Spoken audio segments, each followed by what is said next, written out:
Today, we're here with my brother Nico, and we have an exciting episode for you today. So Nico, what do you know about ChatGPT? I know it's the software where you can ask it any question you want, and it'll just answer it. Wow, that's a very good answer. He is indeed correct in that statement, folks. Indeed, ChatGPT begins taking over the interwebs, as its utility has proven very useful in several circumstances, including email writing and school. So Nico, how do you use ChatGPT? If I have any questions I don't understand a joke, or I need help with my work, aka doing it for me. Ooh, that's cheating. But that's a fair use. The way ChatGPT works is it searches through the internet, grabs as many answers as it can relating to the prompt that you give it, and gives you a response which works for your prompt. Ooh. I know personally, I sometimes use it to write myself music lyrics. What can I say? I'm simple like that.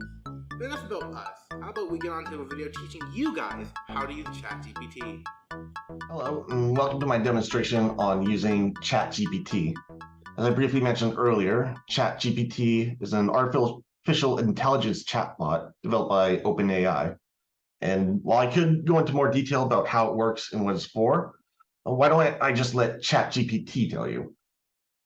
So I've got the ChatGPT window open in a new chat, and we're just going to ask it, how would you describe what ChatGPT is and its purpose?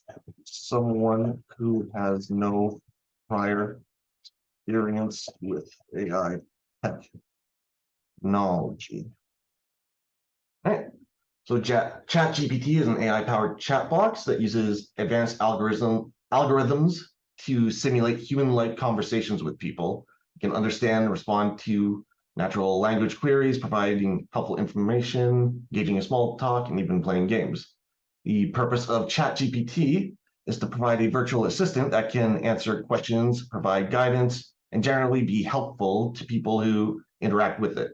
ChatGPT can be accessed through various platforms such as messaging apps, websites, or mobile apps, making it convenient to use for people who need assistance. In essence, ChatGPT is a tool designed to help people in a variety of ways, from answering simple questions to providing more complex assistance. So what I'm going to ask next is, can you give an example of how ChatGPT processes information from prompts to generate its answers, so that we understand a little more about what happens under the hood or how it comes up with information. So let's say we ask a question like, what is the capital of France? Simplified overview of how it might process it to generate its answer is, first, it receives the question as a text input and uses natural language processing techniques to understand the meaning of the query. It breaks down the sentence into its constituent parts, identifies relevant keywords, and develops the intent of the inquiry. And then ChatGPT then consults its pre-existing knowledge base, which has been trained on vast amounts of text data from the internet. And in that database, it searches for the relevant information about the capital of France and its related concepts. Based on its understanding of your question, the information is found. ChatGPT generates a response. In that case, it might reply the capital of France is Paris. And finally, it uses additional techniques to refine and polish its response, making sure it's grammatically correct and sounds natural. And so that's very simplified. That's a simplified way to say it. That in a nutshell, ChatGPT uses its pre-existing information to generate an answer to whatever prompt you give it. You can sort of think of it as a prediction machine where it tries to match the most appropriate information to the prompt you give it. So now that we have a basic understanding of how it works, how can we use it to make our lives a little easier? So let's start by opening a new chat, and we're going to start with something simple. Let's say you just downloaded a file off the internet. Most commonly, your download will appear at the bottom left corner of your internet browser, where you would then click on it to open it or save somewhere else. And for this example, let's say you did something that made the prompt disappear, and now you can't find your downloaded file. Logically, it would still be on your computer somewhere, but someone who's not tech savvy, or maybe they're unfamiliar with the filing system of their computer's operating system, might not know where to start looking for it. So let's ask ChatGPT if it knows where the file went. I downloaded a file on my computer, but now I can't find it. Where did it go? So we can see it's generated a response now. So it's given us a few places to look. So the downloads folder using the search function, the internet browser's download list, or the recycle bin if you accidentally deleted it. Now let's say you didn't do anything with the file, so it might still be in your downloads folder. Let's ask it next. Where can I find my downloads folder on Windows? We'll say we're working on a Windows OS for this example. So on Windows, the downloads folder is usually located in your user profile. Here are the steps to find it.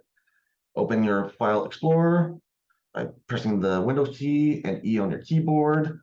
If you have File Explorer pinned on your taskbar, it'll also show up as a file folder there, just for my input.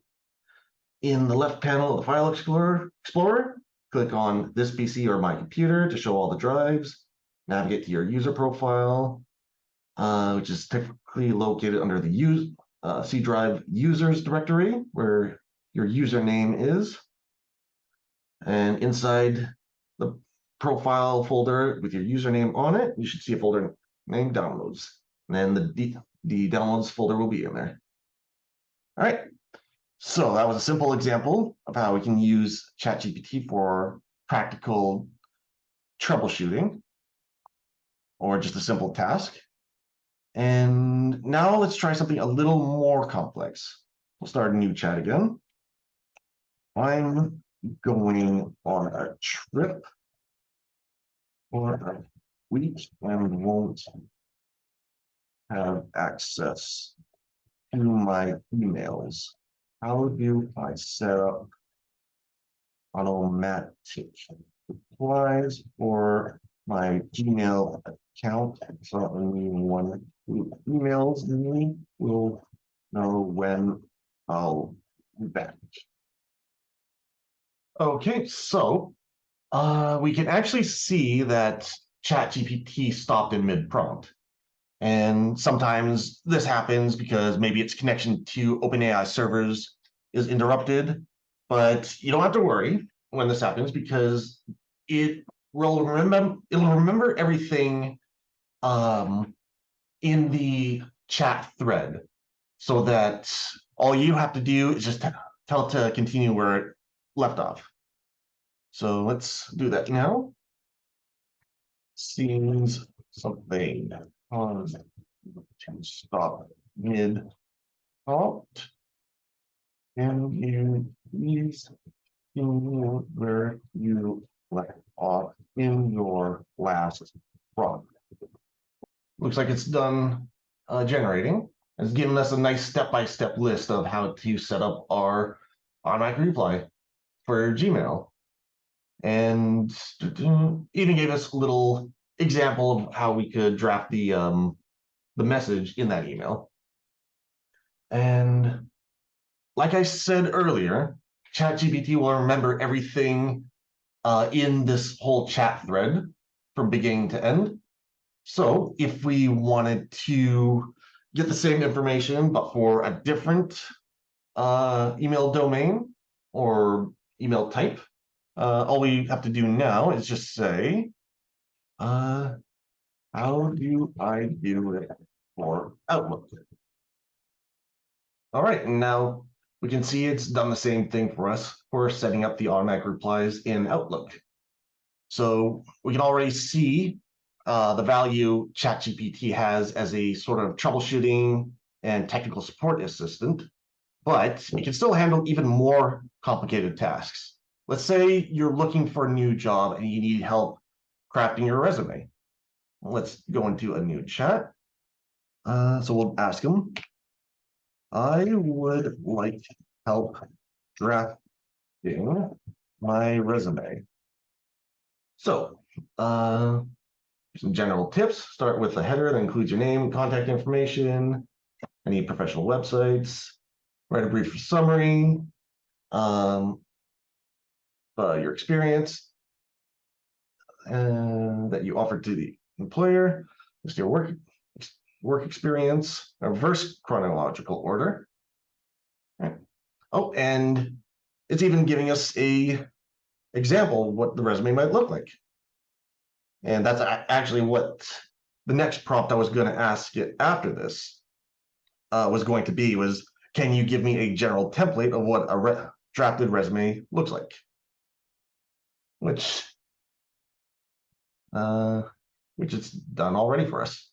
So, this is a lot. Just for the sake of time, I won't read through it line by line, but I'll slowly scroll through it so that if you're interested, you can pause the video and read through it at your leisure to see what answer came up with.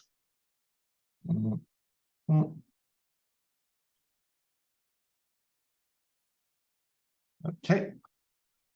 So we can also ask it, what format would you recommend I draft my resume in? When you give it some examples of what we mean, so font, style, and size, paragraph, line spacing, margin, indents, etc. And we can see it's given us some nice pointers for what kind of formatting to use. For example, want to use something that's easy to read like Arial, Calibri, or Times New Roman. I want to keep font sizes to 10 or 12 points for the main text in 14 to 16 for any headings. Want to use single spacing with paragraphs and double spacing between them. Use 1-inch margins on all sides, and use indents sparingly. And at the end, it also mentions overall, you want to create a resume that is easy to read and visually appealing. This means using a simple and professional format that highlights your skills and experience in a clear and concise way. Also, I wanted to point out something neat about ChatGPT. Not only is it using its algorithms to give you responses here, but if you notice up here, the different chats we created have actually been automatically named based on the stuff we were talking about with ChatGPT in each one. So we have the one about the missing download file, the automatic replies, and now resume drafting. So it's actually automatically naming stuff for you, so you don't have to worry about organizing it or renaming it yourself, which I think is a nice additional touch to it. But we can see now that ChatGPT is a very sophisticated piece of software that has the potential to do so much. However, it's important to remember that it's only as good as the prompts you feed it. If your prompt isn't detailed enough or it's missing important information, then ChatGPT's answer won't be very helpful. Now, does that mean you have to be a professional writer or a researcher yourself, just so you know how to write your prompts or what information you need to give it? Not necessarily. Because at the end of the day, ChatGPT knows better than anyone else how its own prompt recognition and algorithms work. So it can actually generate its own prompts for us. Now, the method I'm going to show you now is something I learned from another YouTuber named Jason West. He makes a lot of videos on ChatGPT and is even more knowledgeable on the system than I am. So if you'd like to learn more about how to use ChatGPT once this demonstration is over, please give his YouTube channel a look. We'll have a link to it in the video description below. So for this exercise, we just need one, albeit detailed, prompt to get us started. And the prompt that Jason West uses in his video on this particular topic is the one we'll be using as well. So feel free to copy this word for word if you'd like to try it yourself. So we've started a new chat window, and we're going to say, I want you to become my prompt engineer. your goal is to help me craft the best possible prompt for my needs. The prompt will be used by you, Chat GPT. You will follow following process. And now sometimes you'll need to add additional spaces between lines to organize it properly for ChatGPT. But if you just hit enter now, it's going to submit the prompt as is. So what you want to do instead is hold down your shift key and then hit enter. And that'll give you the return you need without submitting your prompt before it's finished. Now we'll give a numbered list. Your first response will be to ask what prompt should what the prompt should be about. I will provide my answer, but we will need to improve it through continual iterations by going through the next steps. Two, based on my input, you will generate 2 sections. A revised prompt by your rewritten prompt should be concise and easily understood by you. B, questions.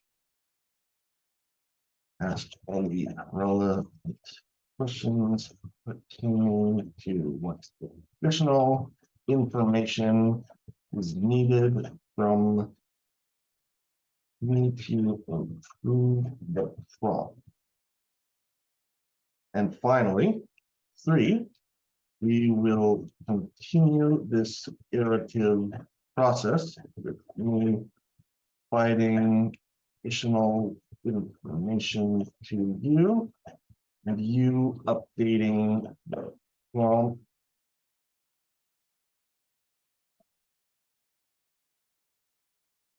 updating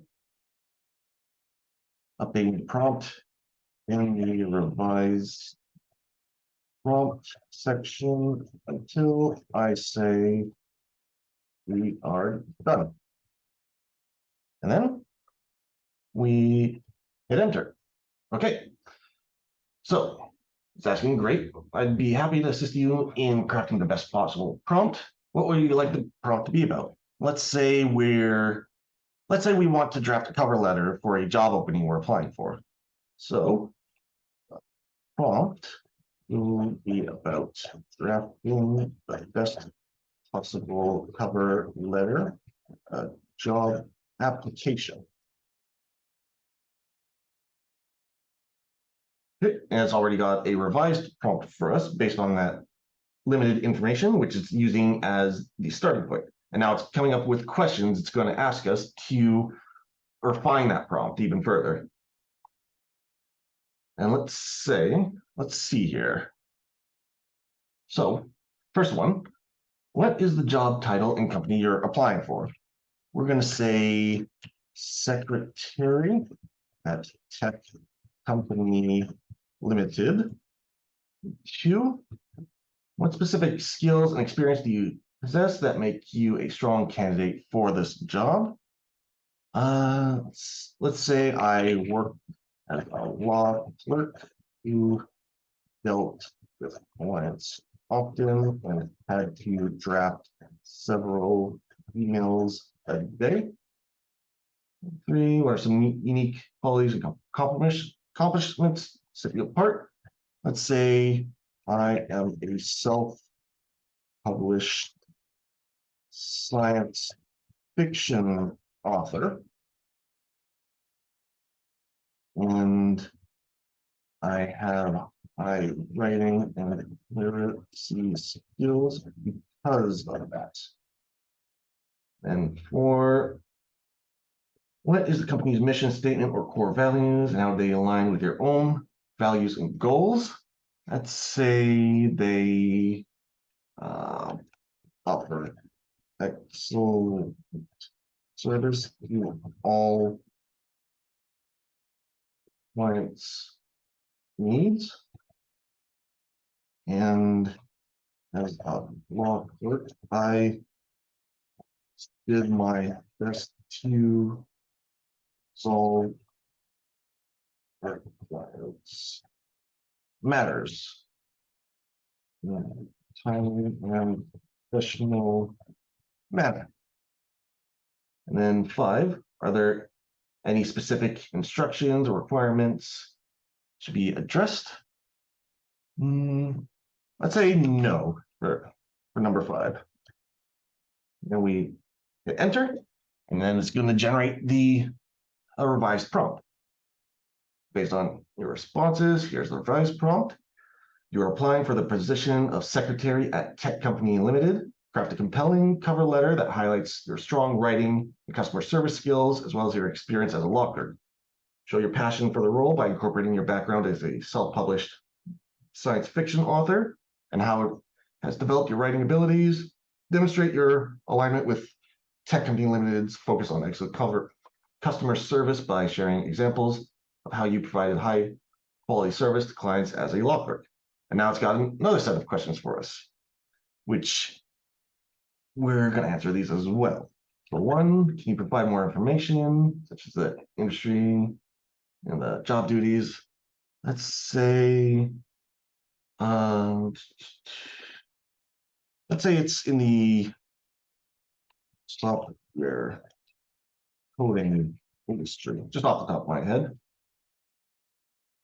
or software development, let's say. 2, how did your experience as a law clerk prepare you for a secretary role? How it contribute to your success in this position? I'm just going to quickly fill out the rest of these. We're going to skip ahead to the end once the text prompt is generated. Okay, so we've finished those other questions, and it's given us the next revised prompt. You're applying for the position of secretary at Tech Company Limited, a software development company. Your cover letter should showcase your strong writing and customer service skills, as well as your experience as a law clerk. Specifically, highlight your ability to effectively communicate with difficult clients and how you were able to successfully resolve their issues. Incorporate your passion for expanding your customer service experience into other industries and explain how the position of secretary at Tech Company Limited aligns with this goal. Now, we could repeat this process as many times as we want, and ChatGPT will continue to improve the prompt each time. But for the sake of this exercise, we're going to stop here. So we're going to say we are done. All right, now what we're going to do is we're going to copy the revised prompt it made for us, and we're going to open a new chat. And we're going to just paste it right in here and let ChatGPT do its magic. All right, welcome back. So, with just a few minutes of effort, ChatGPT has generated a pretty professional-looking cover letter for us. Now, as a general rule, anything ChatGPT drafts for you should be used as a starting point, not the finished draft, because at the end of the day, you're still responsible for your own due diligence by checking your draft for consistency and accuracy. But even saying that, ChatGPT has still given us a very good base to start off from, which would have otherwise taken us half an hour or more to think up and draft on our own. Now, let's try using this process for something else. Now, the beauty of this is, since you have the base here already written out, you don't have to retype it again. All you have to do is just copy and paste into a new chat. Let's try something a little more complex this time. The prompt will be about drafting a university level art essay on Jackson Pollock. So it's got some questions for us. So we're gonna ask first. We're gonna say first, what aspect of Pollock's painting style would you like to focus on? We'll say his drip period. Their particular thesis or argument.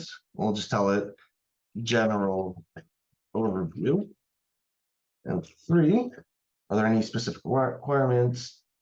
We'll say 1,000 words or more, or actually say 1,000 word count. And we're also going to say no citations. Reason for that is because it's important to remember that at the end of the day, ChatGPT is a prediction machine, and any response it generates is randomized to a certain degree.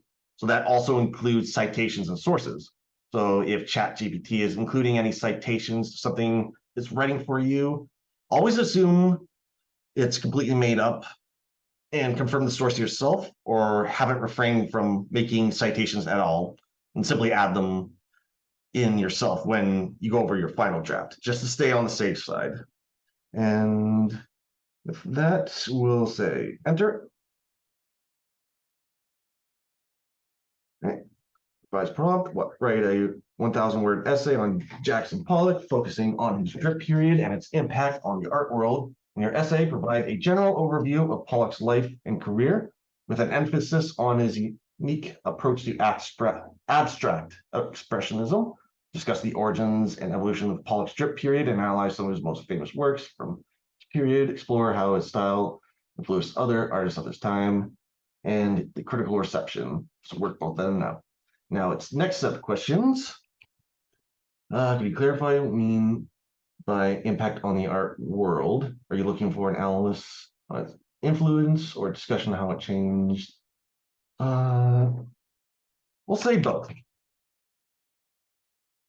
Do you have any specific source reference appeals you want to use? Not like any sources or reference materials, because of the reasons I mentioned before. Are there any specific formatting requirements for the essay, such as font size or spacing? We'll say 12 point times New Roman single space. We'll run it through again. Got an updated one for us already. 1,000-word essay. In your essay, provide general overview. Analyze your works of this drip period. All right. Then we're going to do one more iteration of this. Could you clarify specific information or sources you want to include? Say no again. Are there any particular areas or aspects of life and career that you'd like to focus on? We'll say mention his childhood and what led him to pursue art. 3. And sometimes it will repeat some questions. Because at the end of the day, like I said, it is random, but you're just going to, if that happens, just give the same answer as before. Because we got some repeating questions, I'll do one more iteration after this.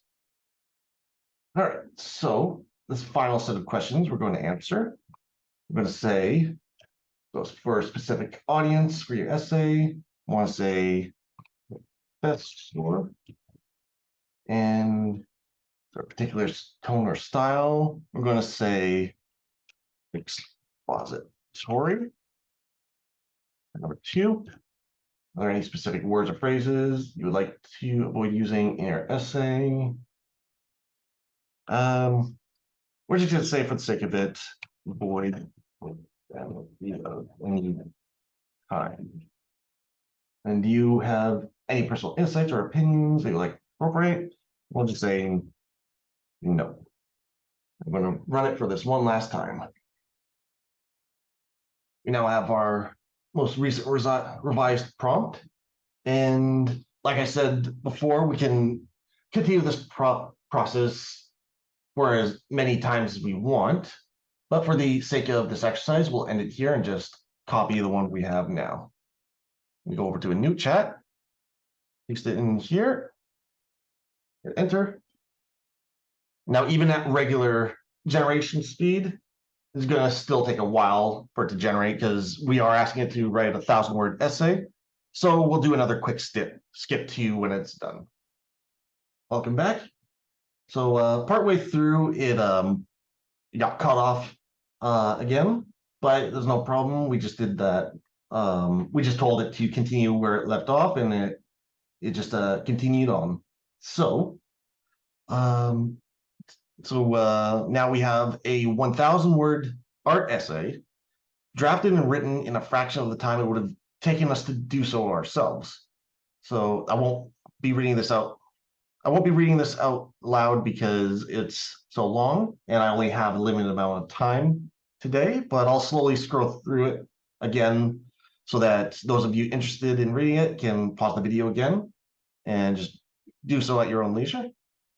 And again, just like with the cover letter earlier, you're still responsible for double checking the work and making any necessary changes that the essay requirements may have. And because as it is now, this isn't something you would submit to your university teacher and expect to get a passing grade, because you want to treat this as the starting point, not the finished product. And that's about all the time I have for today's demonstration, but I hope this has made some of you interested in checking out ChatGPT and AI technology as a whole. For those of you interested in giving ChatGPT a try, everything I've shown you today was done using the standard free version of the program. I believe the plus version simply gives you faster response and generation times, and as well as access to new AI model updates. But for the most part, the free version will likely suit your needs for the vast majority of what you'll be using it for, like what I showed you today. And I hope you've enjoyed my demonstration. If you'd like me to revisit ChatGPT in the future and have some prompt ideas for what you'd like to see it do, feel free to leave them in the comment section below. Have a great day, everyone.